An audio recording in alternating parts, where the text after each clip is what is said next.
আমাদের নিজস্ব শাক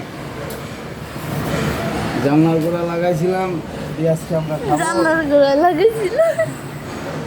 আর ভিডিও করা হয় না তো। আল্লাহ, এলাকা ফরমালিন মুক্ত শাক।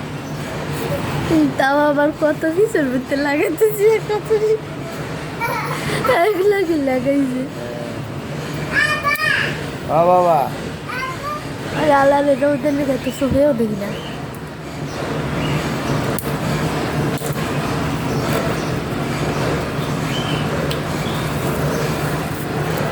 ওই যে আব্দুল্লাহ কি আর দেখ,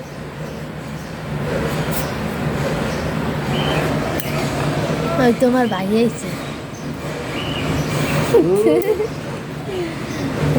হোটেলের মানুষ দেখলে হয়তো বেশি দিন বাঁচবো না।